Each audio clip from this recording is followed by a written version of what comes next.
Hello दोस्तों, तो आज मैं लेकर आया हूँ यूज़ ऑफ ईदर और या नीदर नॉर। ईदर और को आइदर और भी पढ़ सकते हैं, नीदर नॉर को नाइदर नॉर भी बोल सकते हैं। अंतर है ब्रिटिश और अमेरिकन लैंग्वेज का। तो हम लोग पढ़ेंगे आइदर और नाइदर नॉर। बड़ा सरल है। आइदर और का अर्थ होता है या तो या, नाइदर नॉर का अर्थ होता है ना तो ना।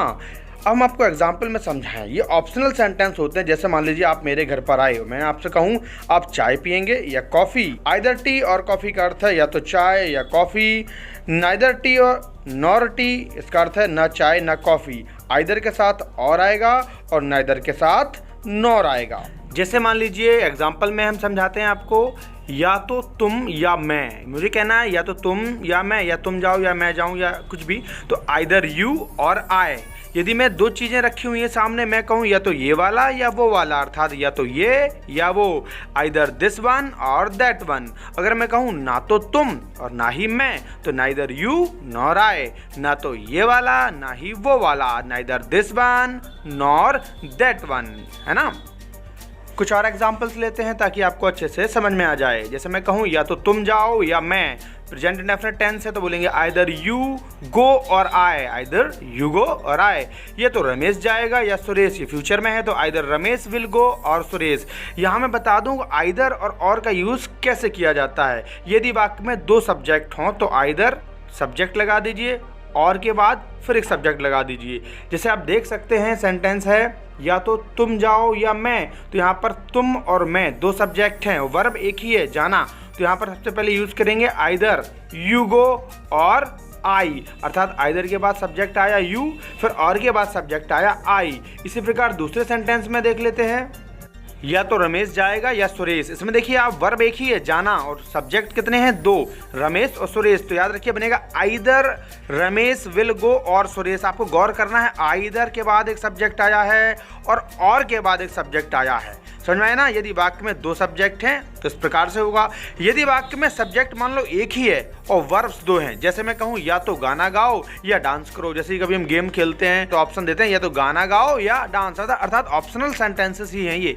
तो इसमें कैसे बनाएंगे, आइदर सिंग ए सॉन्ग और डांस। तो आइदर के बाद देखो वर्ब आई सिंग, फिर और के बाद एक वर्ब आई डांस, अर्थात दो वर्ब हैं तो दो, आइदर के बाद पहली वर्ब और के बाद दूसरी वर्ब। जैसे अगले वाक्य में लिखा हुआ है या तो वह मुझे कॉल करेगा या मैसेज, अर्थात इसमें दो वर्ब हैं, कॉल करना और मैसेज करना। सब्जेक्ट केवल एक है तो इंग्लिश कैसे बनाएंगे, ही विल आइदर कॉल मी और मैसेज मी। तो आप यूज देखिए आइदर का, आइदर के बगल में वर्ब लगाइए कॉल, फिर और के बगल में फिर एक वर्ब है मैसेज। सब्जेक्ट एक है तो सबसे पहले हमने कह दिया ही विल आइदर कॉल मी और मैसेज मी। तो आपको ये समझ में आया होगा आइदर के बाद जो आएगा, चाहे वो सब्जेक्ट हो, चाहे ऑब्जेक्ट हो, चाहे वर्ब हो, वही चीज़ और के बाद आएगी। मतलब सब्जेक्ट हो, ऑब्जेक्ट हो और वर्ब भी हो सकती है।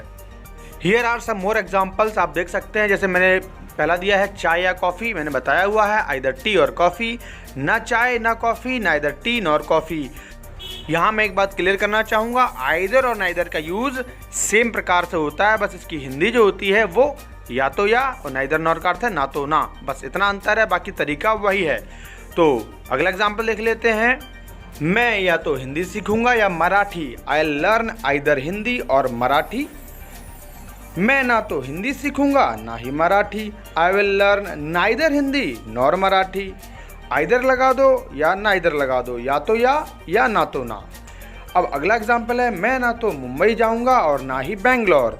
आई will go to neither Mumbai nor Bangalore. देखिए नाइदर के बाद मैंने मुंबई लगाया है तो नॉर के बाद मैंने बेंगलोर भी लगा दिया है। फिर देखते हैं, चाबी ना तो मधु के पास थी और ना ही सीता के पास।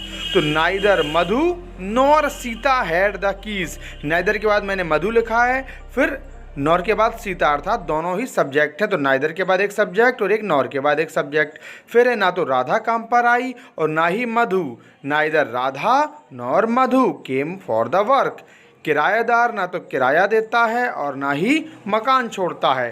Tenant neither pays rent nor quits the house.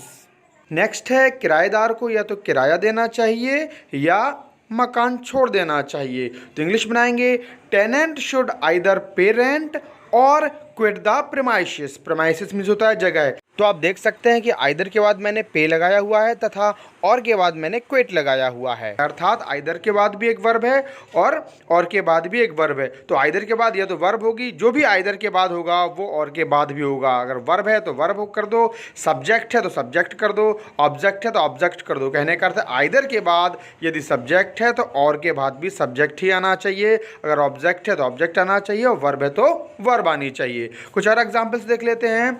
ना तो रमेश आया ना ही सुरेश, नाइदर रमेश केम नॉर सुरेश। शर्मा जी या वर्मा जी मीटिंग में आएंगे तो दोनों में से कोई एक तो जरूर आएंगे। तो इंग्लिश बनेगी आइदर मिस्टर शर्मा और mister Verma will attend the meeting. Next है मैं मुंबई या बेंगलोर की उड़ान लूंगा, अर्थात मुंबई या बेंगलोर एरोप्लेन से जाऊंगा। I will either fly to Mumbai or Bangalore. चाबी मधु या सीता के पास होगी, मधु या सीता में से कोई एक। तो keys will be either with Madhu और सीता। राधा या मधु काम पर आएगी तो आइदर राधा और मधु विल कम फॉर वर्क।